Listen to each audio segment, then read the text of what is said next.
Hello everyone. Metallic bonding के class में आज हम लोग वहां से स्टार्ट करने वाले हैं।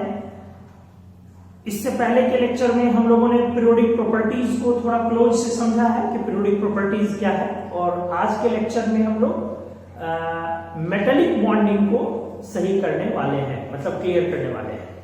तो चलिए आइए मेटालिक बॉन्डिंग की पढ़ाई होगी।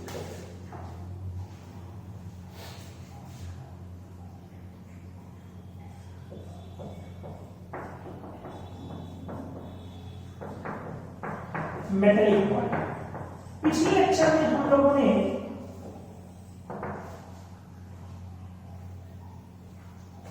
बॉन्डिंग बिहेवियर को अच्छे से समझा था। बॉन्डिंग बिहेवियर पर बातें की गई थी लास्ट लेक्चर में, बट आज के लेक्चर बॉन्डिंग बिहेवियर को क्लियर करने के दौरान आयोनिक बॉन्ड, कोवेलेंट बॉन्ड और मेटालिक बॉन्ड, इन सब पर थोड़ी थोड़ी बातचीत हुई थी। आज हम लोग उसमें मेटालिक बॉन्ड को इस लेक्चर के हिस्से में अच्छे तरीके से क्लियर करने वाले हैं।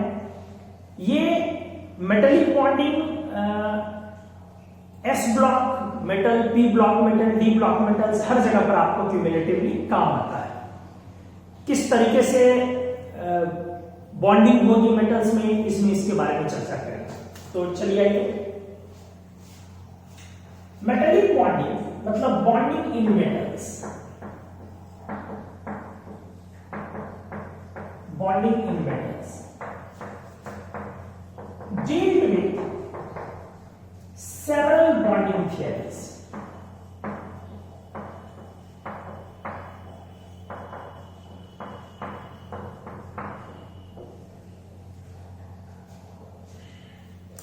हमने बोला कि जो आज के लेक्चर में हम लोग देख रहे हैं मेटालिक बॉन्डिंग मतलब मेटल में बॉन्डिंग, ये डील की जाती है बहुत तरह के मेटालिक, बहुत तरह के बॉन्डिंग थियरीज, बहुत तरह की सेवरल थियरीज से डील होते हैं, जैसे valence bond theory, molecular orbital theory,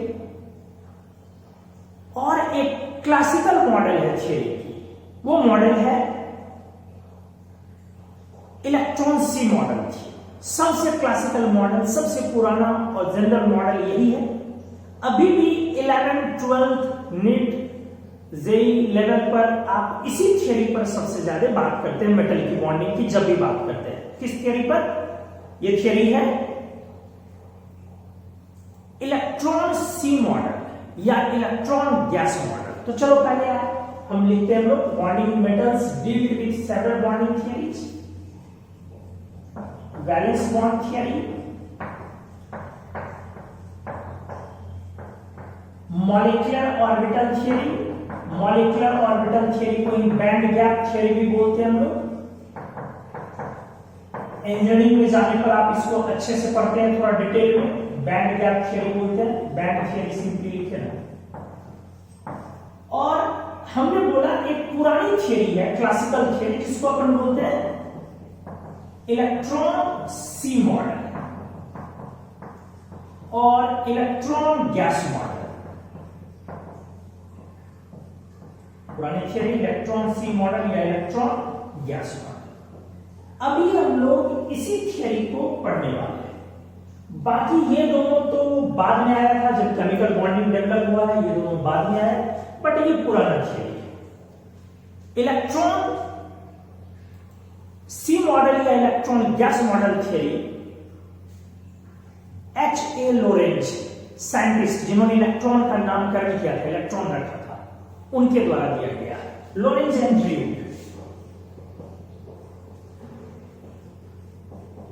Dutch scientist थे H.A. लोरेंज एंड ड्रू, इन लोगों ने मिलकर दिया। हम लोग अभी इसी थियरी को पढ़ने वाले हैं। बाकी 11th 12th के स्टैंडर्ड पर जेई नीट में वीबीटी और मॉलिक्यूलर ऑर्बिटल थियरी मेटल में नहीं पढ़ना होता। हायर क्लासेस में आप जाएंगे, ग्रेजुएशन में आप जाएंगे, हायर क्लासेस में जाकर के फिर आप पढ़ोगे, बट अभी आपको ये नहीं पढ़नी, ठीक है। तो चलो आज इस थियरी को हम लोग इसको आगे बढ़ाते हैं। कौन सी थियरी आ गई दोस्त? Electron sea model. देखो इसमें किस तरीके से बात होती है। Electron sea model, metallic bonding. Metallic bonding मतलब बॉन्डिंग इन मेटल्स।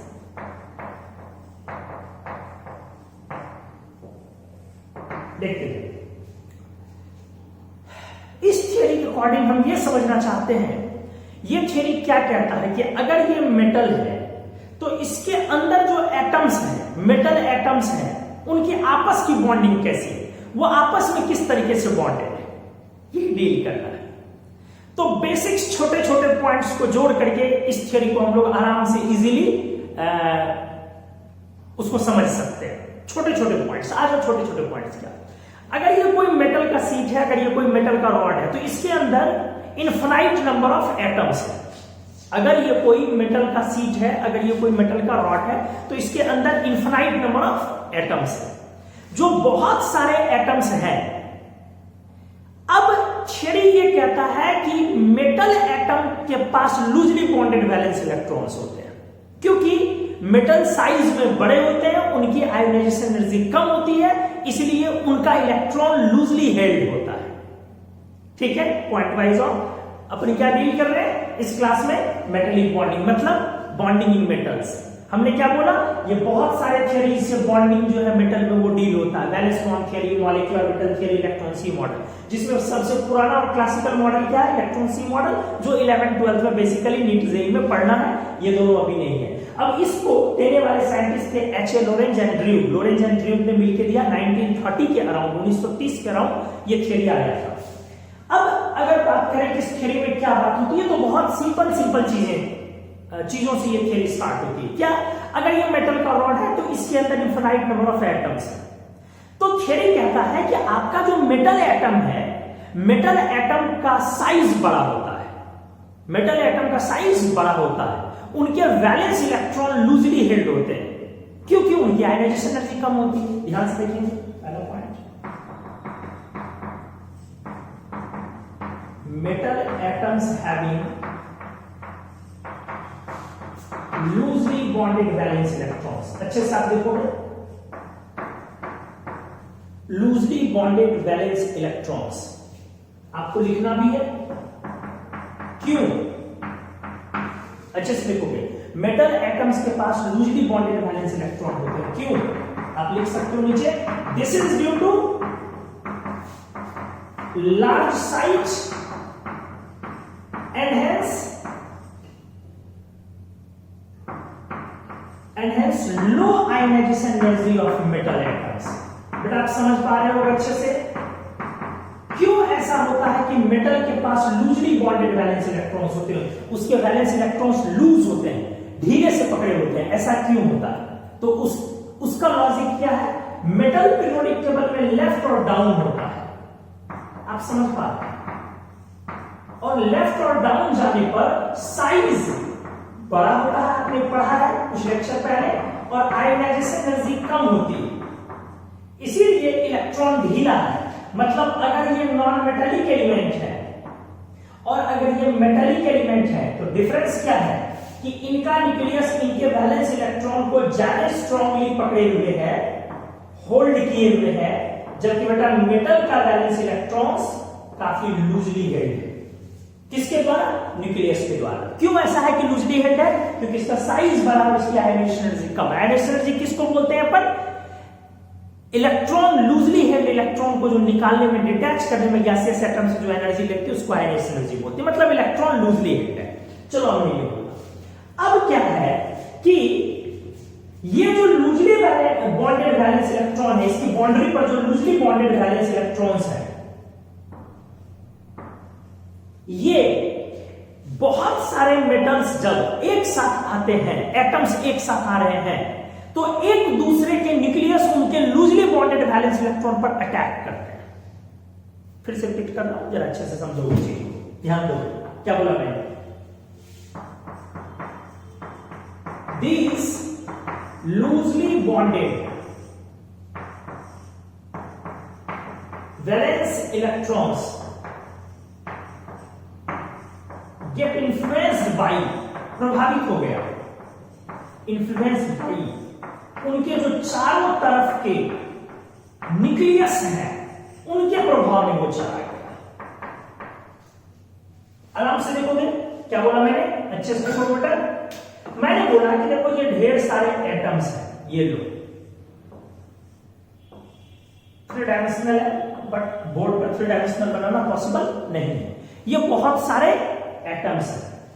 अब ये मेटल एटम्स के पास इनके जो वैलेंस इलेक्ट्रॉन है वो लूजली हेल्ड है। अच्छे से देखो, इनके वैलेंस इलेक्ट्रॉन लूजली हेल्ड है, धीरे से पकड़े हुए हैं। क्यों बेटा? क्योंकि इसकी साइज बड़ी है। कितने वैलेंस हैं वो डिपेंड करेगा मेटल एटम के इलेक्ट्रॉनिक कॉन्फ़िगरेशन पर, ये आप समझ ही सकते हो। बट ये लूज है, इसके कारण इसका न्यूक्लियस, ये देखो, उस पर इन्फ्लुएंस, प्रभाव डाल रहा है।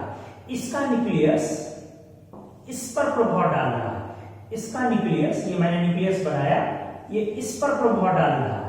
इसका न्यूक्लियस इसके वैलेंस पर प्रभाव डाल रहा है। इसका न्यूक्लियस मतलब कोई भी किसी पर इसके वैलेंस पर प्रभाव डाल रहा है। न्यूक्लियस, इसका न्यूक्लियस देख लो, ये देखो, इसके वैलेंस पर प्रभाव डाल रहा है, मतलब कोई भी किसी पर। एज अ रिजल्ट होगा क्या? ये सारे वैलेंस इलेक्ट्रॉन्स वहां से छिटक जाएंगे, स्प्लिट कर जाएंगे। क्या बोला हमने? ये सारे वैलेंस इलेक्ट्रॉन्स वहां से छिटक जाएंगे, स्प्लिट कर जाएंगे, और वहीं चारों तरफ इधर उधर रैंडमली एक दूसरे के न्यूक्लियस के प्रभाव में भागना स्टार्ट कर देंगे। तो जरा देखो कैसा हो जाएगा।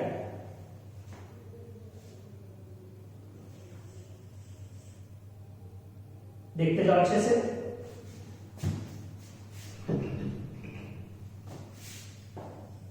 ये लो बेटा, वही सारे एटम्स हैं,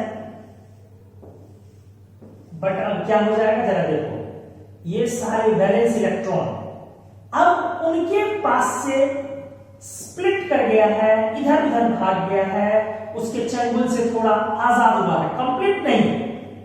ये कौन वाले इलेक्ट्रॉन्स दिख रहे हैं? वो उसी के वैलेंस इलेक्ट्रॉन से। ये इधर क्यों आ गए? तो सर अगल बगल के न्यूक्लियस सब मिलकर के इसको इन्फ्लुएंस कर रहा।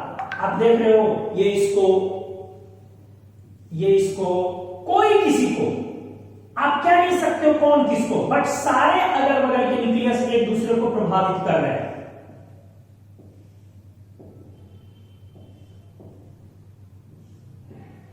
इसीलिए इस वजह से ये इस डायरेक्शन में, ये ले लो, अपने तरफ खींच ले रहा है इसको, तो हर किसी को ये ले लो, ये अपने तरफ खींच रहा है। मतलब अब ये इलेक्ट्रॉन कौन, ध्यान से देखोगे, अब ये इलेक्ट्रॉन कौन? वैलेंस इलेक्ट्रॉन एटम के पास नहीं है। कहां चला गया? लूज नहीं किया, बस अगल बगल में चला गया है। कभी वो उसके पास आ रहा है, वो नजदीक आ ही रहा था कि कोई दूसरा एटम अपने तरफ खींच लिया, वो उधर जा रहा था कि कोई तीसरा एटम अपने तरफ खींच लिया, वो इधर आ रहा है कि कोई चौथा अपने तरफ, मतलब वो रैंडम मूवमेंट में है, रैंडमली मूव कर रहा है। ठीक है, वो अब रैंडमली मूव कर रहा है। अब वो उस एटम के, एक पर्टिकुलर एटम के जो है वो कह सकते हैं कि वो चारों तरफ नहीं है जैसे पहले था। अब वो कहानी नहीं है, थोड़ी कहानी चेंज हो गई। और हां, चूंकि एटम ने अपने वैलेंस इलेक्ट्रॉन को अपने से थोड़ा हटाया है, इसीलिए एटम पर पॉजिटिव चार्ज डेवलप हो जाएगा। और जो ये पॉजिटिव चार्ज डेवलप होगा, ये परमानेंट प्लस नहीं होगा। परमानेंट प्लस जो होता है वो एग्जैक्ट प्लस वो नहीं होगा, ये डेल्टा प्लस होगा, पार्शियल प्लस होगा। पार्शियली पॉजिटिव चार्ज यहां पर डेवलप होगा। ठीक है, तो इस पर आ गया पार्शियली पॉजिटिव चार्ज, और ये वैलेंस इलेक्ट्रॉन्स आजाद हो गए हैं। ये वैलेंस इलेक्ट्रॉन्स बोले जाएंगे अब फ्री इलेक्ट्रॉन्स, और वो मेटल एटम अब कहलाएगा मेटल लैटिस। आयन नहीं बोल सकते हैं क्योंकि इसने परमानेंट लूज नहीं किया, तो आप उसको बेटा आयन नहीं कह सकते हो, वो मेटल लैटिस कहलाएगा। तो मैं नेक्स्ट पेज में इसको थोड़ा अच्छे तरीके से लिखने वाला हूं। आपने अभी तक जो समझा और उसको मैं क्लियरली इलैबोरेट करता हूं। ये आपका पेज नंबर 1 है, आप फर्स्ट पेज का स्क्रीनशॉट ले सकते हो। जो मेटालिक लैटिस है उस पर अब पार्शियली वो पॉजिटिवली चार्ज है। ये जो आपका, ये जरा देखेंगे आप,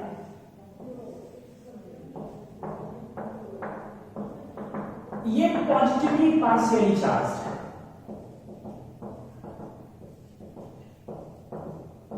हमने क्या बोला इसको? ये मेटल एटम नहीं है बेटा, अब ये मेटालिक लैटिस है।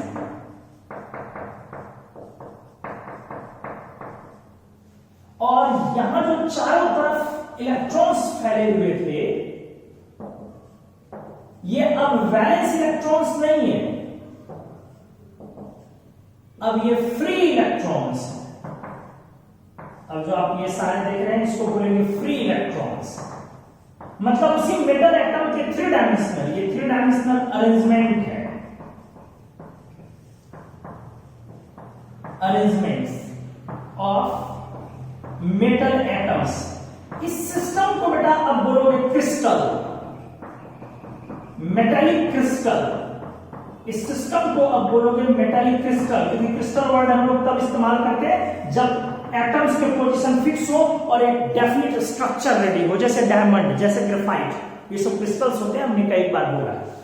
तो अब आ जाओ, अब जो यहां पर आपका ये वैलेंस इलेक्ट्रॉन्स है, इसको आपका न्यूक्लियस जो है ये लो कूलम्बिक इंटरेक्शन के थ्रू अपनी तरफ खींच रहा है।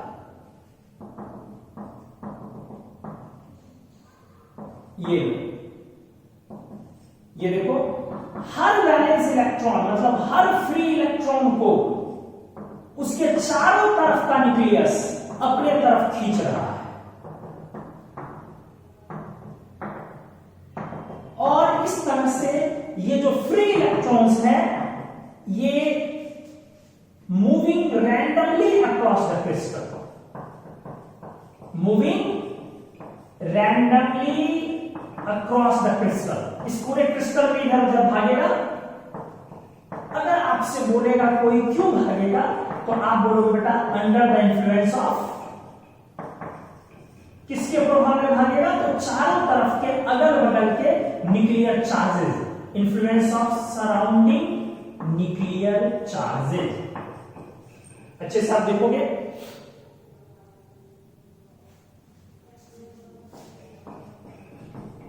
चारों तरफ के न्यूक्लियस के प्रभाव में अब ये भागता रहेगा। ठीक से देखो, ठीक है।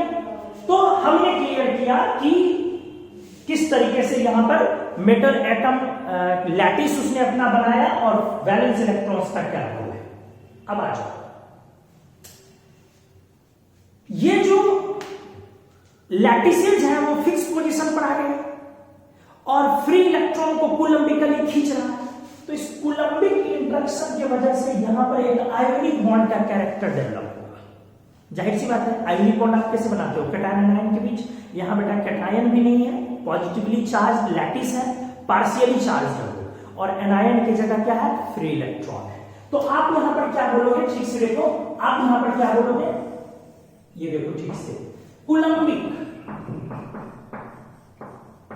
इंटरेक्शन results developing typical और partial ionic character। थोड़ा सा इससे partial या typical ionic bond का कैरेक्टर डेवलप हुआ। अब क्या है, इस कूलम्बिक इंटरेक्शन की वजह से ये दोनों लैटिस जब इस फ्री इलेक्ट्रॉन को खींच रहा तो लैटिस भी क्लोज आया, क्योंकि दोनों खींच रहा, और जब ये क्लोज आया तो इनका ऑर्बिटल स्पेस में ओवरलैप कर गया। ये ऑर्बिटल है, इनका ऑर्बिटल भी स्पेस में ओवरलैप कर गया, इनका ऑर्बिटल स्पेस में ओवरलैप कर गया।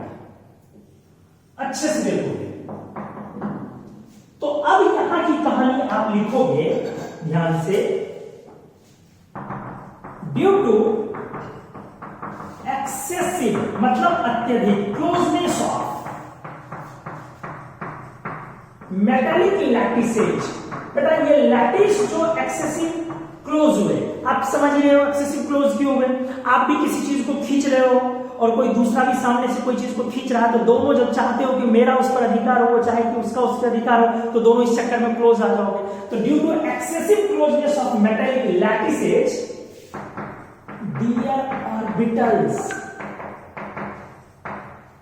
their orbitals undergo a partial overlap। ध्यान से, एक पार्शियल ओवरलैप में उनके ऑर्बिटल्स जाएंगे in presence of free electrons, और वहां पर फ्री इलेक्ट्रॉन्स की मौजूदगी में वो ओवरलैप कर रहे हैं। मतलब ऑर्बिटल ये वैकेंट है, आप ऐसा भी नहीं कह सकते हैं। ऑर्बिटल तो स्पेस है, तो इस लैटिस का ऑर्बिटल, इस लैटिस का ऑर्बिटल, दोनों बेटा ओवरलैप कर रहा है और फ्री इलेक्ट्रॉन आ रहा है जा रहा है, आ रहा है जा रहा है। मतलब ये भी नहीं कह सकते हो कि वो वैलेंस ऑर्बिटल में इलेक्ट्रॉन है, इलेक्ट्रॉन तो नहीं है, क्योंकि वैलेंस सेल के तो सारे इलेक्ट्रॉन्स जा चुके हैं। कहां जा चुके हैं? वो फ्री इलेक्ट्रॉन्स बन चुके हैं, वो इधर उधर रैंडमली मूव कर रहे हैं, बट इनके ऑर्बिटल तो है, और ऑर्बिटल जब स्पेस में क्लोज होने की वजह से ओवरलैप कर रहा है, उसी में इलेक्ट्रॉन आ रहा है जा रहा है। कौन वाला इलेक्ट्रॉन? Free electron. इसके वजह से वहां पर एक कैरेक्टर डेवलप हो रहा, कौन सा? कोवेलेंट बॉन्ड का कैरेक्टर। कंप्लीट या टिपिकल? तो टिपिकल। ना आयोनिक बॉन्ड का कैरेक्टर कंप्लीट है, ना कोवेलेंट बॉन्ड का कैरेक्टर कंप्लीट है, दोनों का दोनों क्या है? टिपिकल है, मतलब पार्शियल है। तो आप बोलोगे that is results developing some typical covalent bond character. अच्छे से देखोगे, कोवेलेंट बॉन्ड कैरेक्टर, थोड़ा सा typical covalent bond character develop हुआ। मतलब देखो क्या है, ये मेटल, ये मेटल, ये फ्री इलेक्ट्रॉन, देखो मेटालिक बॉन्डिंग को इन शॉर्ट, ये देखो इसको दोनों ने खींचा, कूलम्बिक इंटरेक्शन, ये चारों तरफ से इलेक्ट्रॉन्स को कूलम्बिकली खींच रहा है, और यहां पर कोवेलेंट बॉन्ड की इलेक्ट्रॉन डेंसिटी। अब बेटा अच्छे से समझ में आया होगा, ये कूलम्बिक दिखाया और ये कोवेलेंट बॉन्ड की इलेक्ट्रॉन डेंसिटी, ये कोवेलेंट बॉन्ड की इलेक्ट्रॉन डेंसिटी, कोवेलेंट बॉन्ड का कैरेक्टर जो डेवलप हुआ उसकी इलेक्ट्रॉन डेंसिटी हमने ये दिखाया, और यही कुल मिला के आपका मेटालिक बॉन्ड है, मेटालिक बॉन्ड है कुल मिलाकर के। मतलब इसमें थोड़ा सा आयोनिक बॉन्ड का भी कैरेक्टर है और थोड़ा सा कोवेलेंट बॉन्ड का भी कैरेक्टर है। अब आ जाओ, चूंकि ये मेटालिक लैटिस फिक्स है और फ्री इलेक्ट्रॉन्स मोबाइल है, रैंडमली मूव कर रहा है, बट लैटिस तो बेटा फिक्स है, तो मेटालिक लैटिस के फिक्स होने की वजह से आपको लगेगा क्या कि लैटिस को क्रिकेट बॉल की तरह, बॉल की तरह जो हम लोग प्लास्टिक वाली बॉल खेलते हैं, बॉल की तरह लगेगा कि ढेर सारे बॉल को किसी ने वायर से बांध करके समंदर में जैसे फेंक दिया हो, और समंदर में जैसे पानी हो तो इलेक्ट्रॉन का यहां पर सी दिखेगा, समुद्र दिखेगा आपको। फिर से सोचो मैं क्या बोल रहा हूं, मैंने बोला कि लैटिस फिक्स है, तो ढेर सारे लैटिस है, फिक्स होने के कारण उसका एक स्ट्रक्चर बन गया। जैसे आप ढेर सारे बॉल को अगर फिक्स कर देते हो, बांध देते हो, तो एक स्ट्रक्चर बन जाता है, इसीलिए तो क्रिस्टल वर्ड कहलाया। तो इसका एक लैटिस का स्ट्रक्चर बन गया फिक्स। वो कैसा दिखेगा उस पर अपन आगे बात करते, बट वो एक फिक्स स्ट्रक्चर रेडी कर लेगा, इसलिए हमने इसको क्रिस्टल बोला। फिर हमने क्या बोला कि ये जो फिक्स्ड क्रिस्टल स्ट्रक्चर है, आपको दिखेगा कि इलेक्ट्रॉन का क्लाउड इसको घेरे हुए इधर उधर चारों तरफ। जैसे समुद्र में आप किसी बॉल को, कुछ बॉल्स को बांध करके फेंक दो, तो उस तरीके से आपको दिखेगा कि लैटिसेज जो है, जो फिक्स है, बॉन्डेड है, बंधा हुआ है, ये इलेक्ट्रॉन के सी में फ्लोट कर रहा है। ठीक है, तो इसीलिए इस मॉडल का नाम पड़ गया इलेक्ट्रॉन सी मॉडल। तो देखो अपन क्या लिखते हैं इस बात को, due to fixed occupying positions by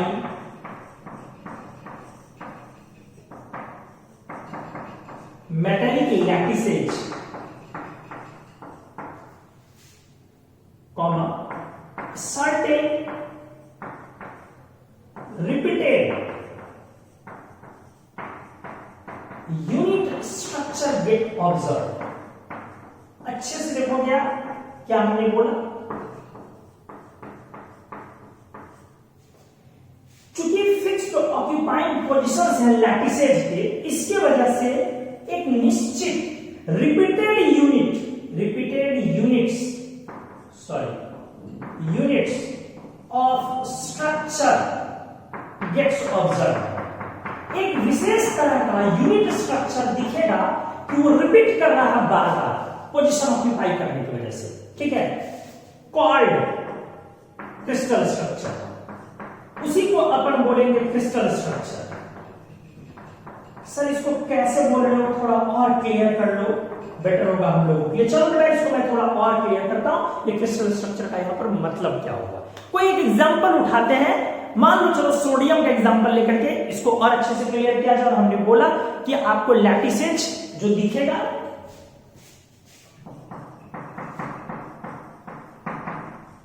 लैटिसेज look floating in the sea of electrons, in the sea of electrons, इसीलिए इलेक्ट्रॉन सी मॉडल नाम हो गया। ये तो आप समझ चुके होंगे, इलेक्ट्रॉन सी मॉडल नाम पड़ गया। तो एनीवेज अब मैं इस क्रिस्टल स्ट्रक्चर को अच्छे से नेक्स्ट पेज में समझाता हूं, आप इस पेज का स्क्रीनशॉट लोगे अच्छे से।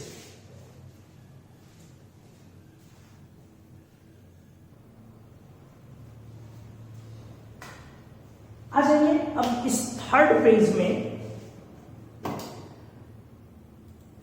अब हम लोग एक सोडियम मेटल का एग्जांपल लेकर के उसके क्रिस्टल स्ट्रक्चर को समझने की कोशिश करेंगे।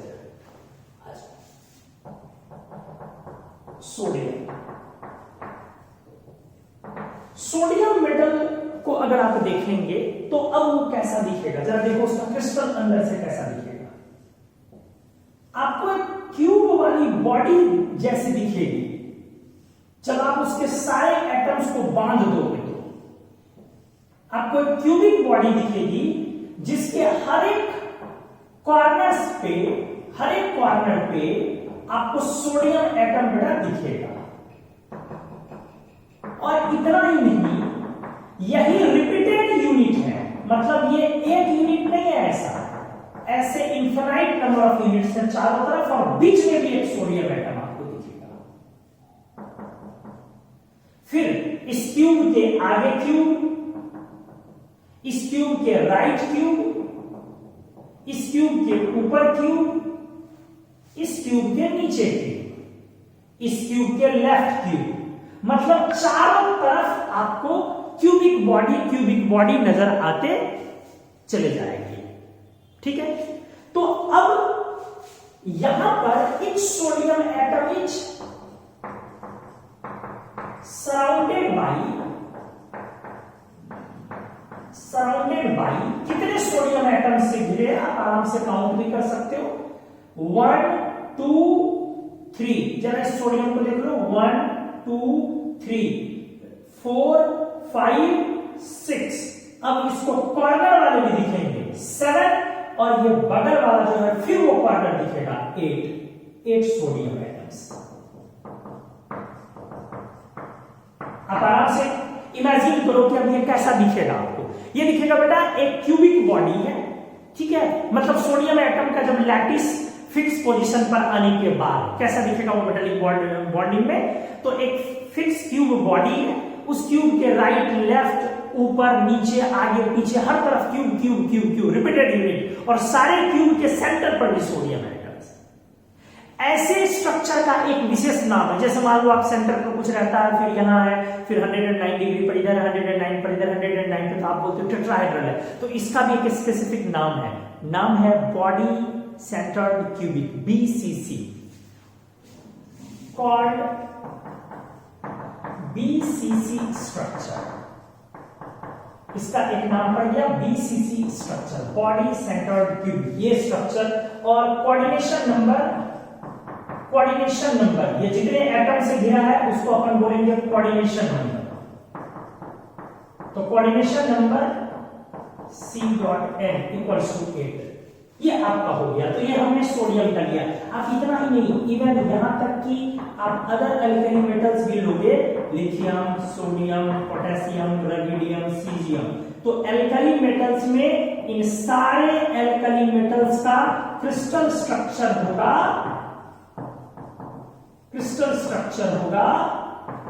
BCC, और सारे के कोऑर्डिनेशन नंबर होंगे 8। ऐसा नहीं है कि सिर्फ एक BCC स्ट्रक्चर है, और भी तरह के स्ट्रक्चर्स होते हैं, रेगुलर भी होते हैं और कुछ डिस्टॉर्टेड भी होते हैं। तो आप एग्जांपल में लिख सकते हो यहां पर सम अदर क्रिस्टल स्ट्रक्चर्स, कुछ और भी क्रिस्टल स्ट्रक्चर्स हो सकते हैं, जैसे आपने एक तो पहले पढ़ लिया BCC, और बॉडी पूरा नाम लिख भी सकते हो, बॉडी सेंटर्ड क्यूबिक। और भी स्ट्रक्चर इस तरीके के रेडी हो सकते हैं, जैसे HCP, hexagonal close packed, hexagonal close packed, आपको हेक्सागोन का लेयर उस पे दिखेगा। और भी हो सकते हैं जैसे CCP, cubic close packed, cubic close packed, इसको आप FCC भी बोल सकते हैं। इस केस में इसमें और इसमें अंतर क्या होता है ना, ये क्यूबिक बॉडी है, बीच में सेंटर पर है, इसमें क्यूबिक बॉडी है, सेंटर पर कुछ नहीं और चारों तरफ क्यूबिक क्यूब है, तो आप इस स्ट्रक्चर को बोलते हैं क्यूबिक क्लोज पैक्ड FCC, मतलब फेस सेंटर्ड क्यूबिक, मतलब हर फेस पर क्यूब ही क्यूब है, सेंटर पर क्यूब ही है, एक सेंटर पर क्यूब है और उसके सारे फेस पर क्यूब ही क्यूब है, इसलिए नाम पड़ गया फेस सेंटर्ड क्यूबिक। तो आप बोलोगे सर क्या मतलब पॉसिबिलिटी कितनी है, बहुत हो सकती है बेटा, जैसे HCP भी, तो एक DHCP भी होती है, डिस्टॉर्टेड HCP हो सकती है, बहुत तरह की पॉसिबिलिटीज है, टेट्राहेड्रल हो सकता है, टेट्राहेड्रल वगैरह भी हो सकता है, तो मेनी मोड्स। बट हम लोगों के सिलेबस में जो मेनली आता है वो BCC, HCP, CCP, यही तीन स्ट्रक्चर मेनली अपन को देखने को मिलता है। ठीक है, हमने बोला कि अब ये जो मेटल है, ये मेटल, सारे मेटल्स की मेटेलिक बॉन्ड फॉर्मेशन एबिलिटी अलग अलग होगी, जाहिर सी बात है, क्योंकि सबके पास वैलेंस बॉन्ड की वैलेंस इलेक्ट्रॉन्स की संख्या अलग अलग है, तो इनकी जो मेटेलिक बॉन्ड फॉर्मेशन एबिलिटी होगी वो अलग अलग होगी। तो उस एबिलिटी के में डिफरेंस की वजह से मेटेलिक क्रिस्टल स्ट्रक्चर भी मेटल का अलग अलग होगा। तो कोई ऐसा फॉर्मूला नहीं होता केमिस्ट्री में कि आप मेटल का नाम बोलने के साथ उसका क्रिस्टल स्ट्रक्चर बोल लो, कोई ऐसा फॉर्मूला नहीं होता। दूसरी बात, चलो आप 2, 4, 10, 20, 25, 50 को रट भी गए, 10-20 स्ट्रक्चर को रट गए, क्योंकि आपके सिलेबस में पढ़ना होता है, आप जो ब्लॉक पलटोगे आपको वो मिलेगा, तो आप 2, 4, 10 अगर रट भी गए, ठीक है, मेमोराइज भी कर गए, तो प्रॉब्लम क्या होती है ना, जैसे नॉन मेटल का एलोट्रॉप होता है कि आप कार्बन को ले रहे हो तो डायमंड भी हो गया, ग्रेफाइट भी हो गया, तो मेटल का भी अलग अलग फॉर्म होता है, उसको एलोट्रॉप्स हम लोग नहीं बोलते हैं, बट उसको मेटेलिक क्रिस्टल ही बोलते हैं कि डिफरेंट मेटेलिक क्रिस्टल्स मेटल के भी होते हैं। मेरी बातों को शायद आप समझ रहे होंगे। हमने बोला कि जैसे कार्बन नॉन मेटल है तो उसके एलोट्रॉप्स होते हैं अलग अलग, कि कभी वो डायमंड में है, कभी वो ग्रेफाइट में है, वो अलग अलग है। तो मेटल किस तरह से एलोट्रॉप्स हम नहीं बोलते हैं, बट बेटा होता है क्या कि क्रिस्टल्स उसके एक ही मेटल के अलग अलग क्रिस्टल्स होते हैं, अलग अलग टाइप के होते हैं, उनका स्ट्रक्चर अलग अलग होता है। अंदर में मेटल वही है बट अंदर में स्ट्रक्चर, जैसे कार्बन, ग्रेफाइट भी कार्बन ही है और डायमंड भी कार्बन ही, बट कैसे फिजिकल प्रॉपर्टी और केमिकल प्रॉपर्टी डिफरेंशिएट हो गया, उसी तरीके से मेटल के भी क्रिस्टल स्ट्रक्चर्स अलग अलग हो सकते हैं और उनके फिजिकल प्रॉपर्टी भी डिफरेंट हो सकते हैं, तो वहां भी झमेला। बट हम लोगों का सिलेबस बहुत सिंपल है, बहुत ज्यादा उसमें दिमाग नहीं लगाना है। इन शॉर्ट ये बोलेंगे कि मेटल का जो क्रिस्टल स्ट्रक्चर है आप इसको किसी फॉर्मूले से क्लियर नहीं कर सकते, बट एक लिस्ट बना सकते हैं आप, उस लिस्ट के बेसिस पर आप थोड़ा बहुत उसको देख सकते हैं। ठीक है, तो चलिए हम नेक्स्ट पेज में अपन एक लिस्ट तैयार करते हैं, छोटा सा एक लिस्ट तैयार करते हैं, उस लिस्ट के बेसिस पर थोड़ा देखते हैं। और इन शॉर्ट आप ऐसे भी समझिएगा, average number of S and P electrons, कितना मेटेलिक बॉन्डिंग में पार्टिसिपेट किया है, उसके बेसिस पर थोड़ा बहुत अंदाजा लगाया जा सकता है, किसका, क्रिस्टल स्ट्रक्चर का। ठीक है, फिर भी चलो थोड़ा बहुत मैं लिख दे रहा हूं यहां पे, crystal structure of any metal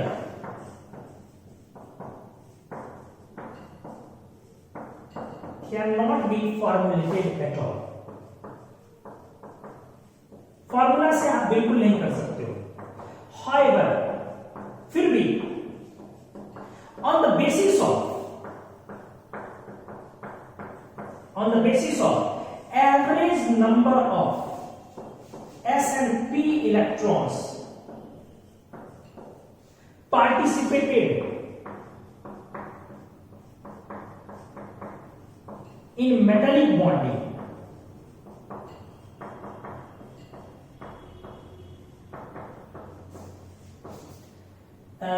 generalization of crystal structures can be observed। Observe या लिस्टेड कर सकते हो। हमने बोला, अच्छे से देख लो यार, हमने बोला कि क्रिस्टल स्ट्रक्चर मेटल का फॉर्मुलेट आप नहीं कर सकते हो कि क्या होगा कि किसी फॉर्मूला से निकल जाए, वो तो ऑब्जर्व चीज है। फिर भी हमने बोला on the basis of average number of S and P electrons participated in metallic bonding, generalisation of crystal structures can be listed. Crystal structure को जनरलाइज कर सकते हैं इस आधार पे कि कितना s और p इलेक्ट्रॉन्स एवरेज बेसिस पर पार्टिसिपेट कर रहा है। मैं अगले पेज में आपको थोड़ा बहुत करके दिखाता हूं, बट ज्यादा उसमें दिमाग लगाओगे तो फिर अटक जाओगे कि एक एक एग्जांपल उससे क्लियर हो जाए। जी नहीं, एक जनरलाइजेशन थोड़ा बहुत आप उससे आइडिया ले सकते हो, ठीक है। तो अपन नेक्स्ट पेज में आते हैं, इस चीज को अब क्लियर करते हैं। हम लोगों ने मेटालिक बॉन्डिंग में इलेक्ट्रॉन सी मॉडल पढ़ना स्टार्ट किया और इलेक्ट्रॉन सी मॉडल पढ़ते पढ़ते अपन उसमें कहां पर आ गए हैं कि मेटल के अंदर जो लूजली बॉन्डेड वैलेंस इलेक्ट्रॉन्स हैं वो फ्री इलेक्ट्रॉन बन गया, मेटल पर पॉजिटिवली चार्ज मेटल एक्वायर कर लिया, पार्शियल चार्ज। अब हमने उसको लैटिस बोला, लैटिस का पोजीशन फिक्स है, कूलम्बिक इंटरेक्शन से वो फ्री इलेक्ट्रॉन जो रैंडमली मूव कर रहा है उसको अपनी तरफ इंटरेक्ट कर रहा है और कुल मिलाकर के यहां पर कूलम्बिक इंटरेक्शन एक टिपिकल आयोनिक बॉन्ड का कैरेक्टर दे रहा है। और जब लैटिस क्लोज जा रहा है तो ऑर्बिटल्स ओवरलैप कर रहे हैं in presence of free electron, जिसकी वजह से टिपिकल कोवेलेंट बॉन्ड का कैरेक्टर डेवलप हो रहा है। कुल मिलाकर ये मेटालिक बॉन्डिंग है। मेटालिक बॉन्डिंग नॉन डायरेक्शनल होता है, मेटालिक बॉन्डिंग नॉन डायरेक्शनल होता है। आयोनिक बॉन्ड की तरह net crystal field, electric field zero. तो आप बोल सकते हो अगर आपसे बोला जाए कि मेटालिक बॉन्ड क्या है, जैसे covalent bond directional, ionic bond non directional, तो मेटालिक बॉन्ड भी नॉन डायरेक्शनल।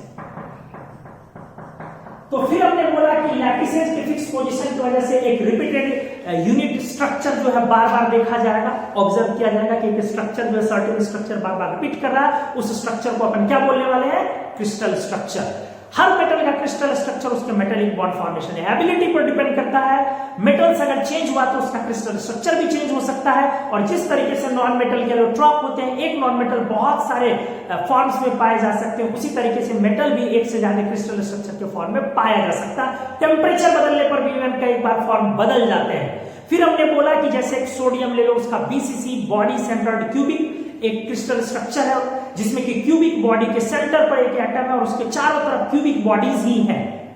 और भी क्रिस्टल स्ट्रक्चर्स हो सकते हैं, CCP, HCP, diamond structure, DHCP structure, बहुत तरह के कॉम्प्लिकेटेड या जनरल स्ट्रक्चर्स पॉसिबल है। बट हम लोगों के सिलेबस में मेनली 3 स्ट्रक्चर्स देखने को मिलते हैं। कौन कौन सा, बीसीसी, एचसीपी और सीसीपी। डीएचसीपी वगैरह लैंथेनाइड्स में ज्यादातर डीएचसीपी देखने को मिलता है, बट हम लोगों के सिलेबस में उतना नहीं पढ़ना होता। फिर हमने बोला कि क्रिस्टल स्ट्रक्चर को फॉर्मुलेट नहीं कर सकते हो, लेकिन क्रिस्टल स्ट्रक्चर को थोड़ा बहुत उसका आइडिया लगा सकते हैं। किस बेसिस पर, तो on the basis of average number of S and P electrons participated in metallic bonding. Metallic bonding में एवरेज एस और पी इलेक्ट्रॉन्स कितना पार्टिसिपेट किया। चलिए उस पेज में, नेक्स्ट पेज में हम लोग थोड़ा बहुत उसको करने की कोशिश करते हैं। इस पेज का स्क्रीनशॉट है।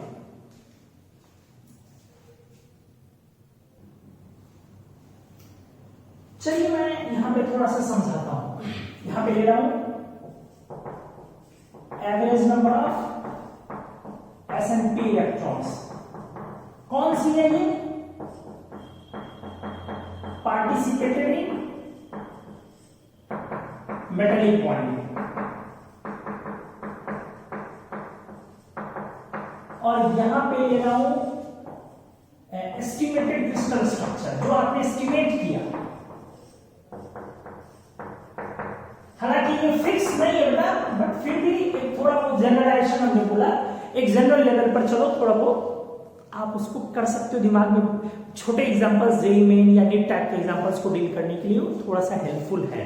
जैसे अगर आपका लेस देन 1.5 है एस और पी इलेक्ट्रॉन्स, तो आप सबसे कम एस और पी इलेक्ट्रॉन्स इन्वॉल्व हो तो बीसीसी, सबसे कम एस और पी इलेक्ट्रॉन्स मेटालिक बॉन्ड में वैलेंस इलेक्ट्रॉन के तौर पे इन्वॉल्व होने वाला, जाहिर सी बात है एल्कली मेटल है। एल्कली मेटल से तो कम किसी का हो ही नहीं सकता, सबसे कम तो उसी का होगा बेटा, सबसे कम, उससे कम किसी का पॉसिबल ही नहीं है। क्योंकि एल्कली मेटल के पास एग्जैक्टली बहुत कम नंबर ऑफ वैलेंस इलेक्ट्रॉन, कौन, NS1 वाला, एक वाला, एक ही, सिर्फ एक ही है संभव। आप समझ सकते हैं NS1 वाला जनरली। तो चलो कभी कभी कोई अंदर से भी एक आध कोर से निकाल के दे दिया तो वो 2 हो जाए, बट जनरली तो एक ही होगा। तो चलो लेस देन 1.5 बीसीसी। एग्जांपल में कौन आ सकता है, एल्कली मेटल्स। आप समझ पा रहे हैं, थोड़ा सा वैलेंस इलेक्ट्रॉन बढ़ जाए 1.72, अच्छे से देखोगे 2. 5 के आसपास। तो बीसीसी से स्ट्रक्चर आ गया एचसीपी, मतलब एवरेज 2। जनरली ये किस रेंज में है? 2 के रेंज में। ठीक से देखो जरा, जनरली ये 2 के रेंज में। तो 2 के रेंज में यदि है तो एचसीपी स्ट्रक्चर आता है। तो 2 के रेंज में एस और पी इलेक्ट्रॉन्स कौन दे सकता है? Alkaline earth metals. आप समझ पा रहे होंगे, NH2 वाला एल्कालाइन अर्थ मेटल्स। और 2b ग्रुप भी बेटा, 2b ग्रुप मेटल्स, ये भी एग्जांपल्स में आ सकते हैं। आप बोलोगे कि सर नहीं समझ में आया, जैसे मान लो बेरिलियम का कॉन्फ़िगरेशन क्या है? 2s2। तो ग्राउंड स्टेट में 2s2, इसको बॉन्ड कौन देगा? अनपेयर्ड बनाएगा। तो फर्स्ट एक्साइटेड स्टेट में ले जाओगे, तो फर्स्ट एक्साइटेड स्टेट में ले जाओगे तो क्या हो जाएगा? ये 2s1 2p1। आपने क्या देखा? s और p इलेक्ट्रॉन्स ये 2 के अराउंड अगर आ रहा है तो वो इस रेंज में फॉल कर रहा है, इसीलिए एचसीपी स्ट्रक्चर लेगा। और अगर थोड़ा सा बढ़ जाए 2.5 से 3.2 के बीच आ जाए, थोड़ा सा मतलब 3 के अराउंड चला गया, तो सीसीपी स्ट्रक्चर आ गया। सीसीपी और ट्रांजिशन मेटल्स भी आता है, या एल्यूमिनियम वगैरह एग्जांपल में ले लो। एल्यूमिनियम एफसीसी जिसको बोल रहे हैं, हमने पढ़ा एल्यूमिनियम। अगर ये अप्रोचिंग 4 हो जाए, 3 से बढ़ के 4 के अराउंड हो जाए, तो बेटा 4 एस और पी इलेक्ट्रॉन्स तो किस में आएगा? 4a ग्रुप में बहुत आसानी से आ सकता है, 3 आ सकता है, जर्मेनियम आ सकता है। तो उसको डायमंड स्ट्रक्चर बोलते हैं, डी डायमंड स्ट्रक्चर। ठीक है, तो एग्जांपल में क्या ले सकते हो? 3। एग्जांपल में क्या ले सकते हो? जर्मेनियम वगैरह। तो देखो कितना इजी, थोड़ा सा अब पहले से काफी इजी हो गया कि अगर काफी कम एस और पी इलेक्ट्रॉन्स हैं तो बीसीसी, थोड़ा सा ज्यादा है 2 के अराउंड में आप पहुंचेंगे तो एससीपी, थोड़ा सा ज्यादा 3 के अराउंड में पहुंचे तो सीसीपी, और 4 के अराउंड में पहुंचे तो डायमंड स्ट्रक्चर। एक जनरलाइजेशन जो हमारे सिलेबस में था, चलो उसको हमने कंट्रोल कर लिया, बट हमने क्या बोला, इसको कंट्रोल करना बहुत मुश्किल है, आप इसको फॉर्मुलेट नहीं कर सकते हो। चलो एक छोटा सा लिस्ट तैयार कर देता हूं, और ज्यादा क्वेश्चंस आने मतलब श्योर हो जाएंगे कि अपन अपने हाथ से नहीं छूटेगा। हाँ जो देख लो क्या लिस्ट। 1a ग्रुप का यहां लिखता हूं मैं, lithium, sodium, potassium, rubidium, caesium. हमने क्या बोला था? इन सब का crystal structure BCC. Condition number 8, ये तो आपने पढ़ लिया। आज 2a बहुत इजी भी नहीं है, पर धीरे धीरे देखो मैं इजी बनाने की कोशिश कर रहा हूं आपके लिए। जो एग्जाम में आएगा मैं अब उसको टारगेट कर रहा हूं। इसी तरह डी ब्लॉक को, चलो बीच में है, डी ब्लॉक को आप स्पेसिफिकली खुद भी एनसीईआरटी थोड़ा दौड़ाओगे, कुछ काम खुद भी करने चाहिए। Boron, aluminium, gallium, indium, thallium वगैरह है। चलो 4a group, carbon, silicon, germanium, tin lead. उधर तो धीरे धीरे नॉन मेटल हो जाएगा, बस इतने को ही देखना। और बीच में डी ब्लॉक में अगर देखना है तो 2 ग्रुप देख लो, एक 1b कॉपर, सिल्वर, गोल्ड, और एक देख लो 2b जिंक, कैडमियम, मर्क्यूरी। अब आ जाओ, इतने के क्रिस्टल स्ट्रक्चर को कर लो, काफी ज्यादा है आपके लिए।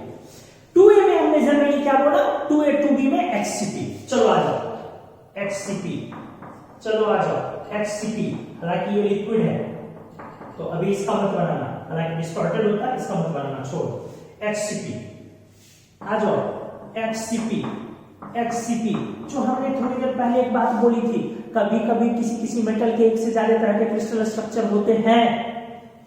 कैल्शियम का 2 तरीके का क्रिस्टल स्ट्रक्चर है, BC। स्ट्रोंशियम का 3 तरीके का है, BHC। और बैरियम का बगल से BCC। देखो मैं कैसे याद रखता हूं, मैंने बोला बेरिलियम, मैग्नीशियम, HCP। कैल्शियम का 2 तरीके से, मैं सिंबल याद रखता हूं BC। B मतलब BCC और C मतलब CCP। देखो, और स्ट्रोंशियम का 3 तरीके का, B मतलब BCC, H मतलब HCP और C मतलब CCP। ठीक से देखो, स्ट्रोंशियम का 3 हुआ, कैल्शियम का 2, और बैरियम का हमने लिया बगल से।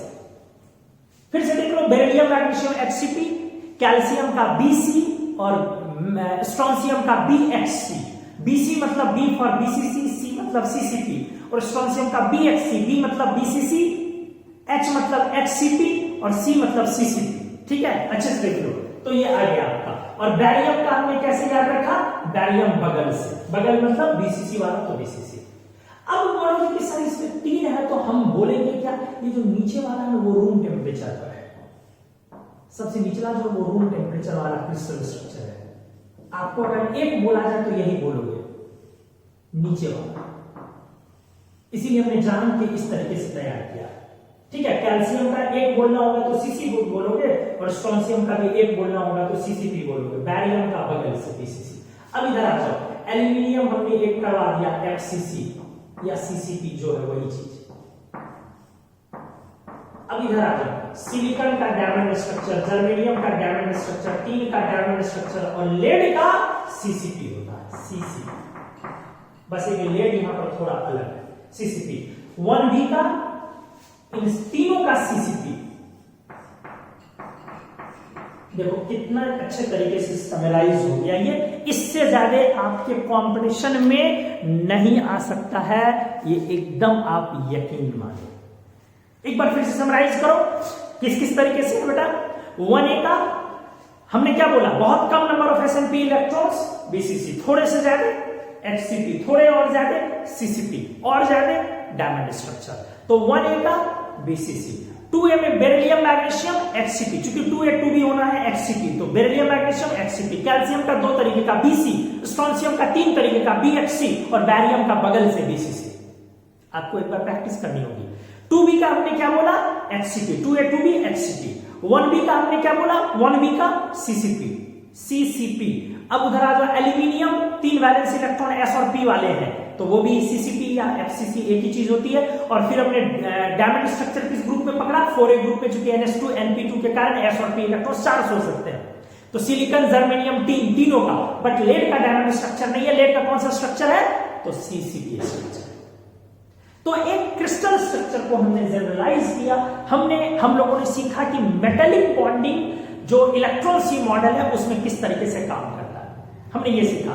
अब मेटल की जो प्रॉपर्टी है वो मेटेलिक बॉन्डिंग की वजह से हम किस तरीके से है, हम लोग वीडियो का जो अगला लेक्चर हमारा जो ये होने वाला इसका पार्ट, जो नेक्स्ट पार्ट है, उसमें हम लोग अब मेटल की प्रॉपर्टीज और बाकी चीजों को इससे रिलेट करते हैं, और फिर डी ब्लॉक, पी ब्लॉक सबको देखते हैं अच्छे तरीके से मेटेलिक बॉन्डिंग के बेसिस पर। तो आज के लिए बस इतना, आप स्क्रीनशॉट ले लें। Thank you.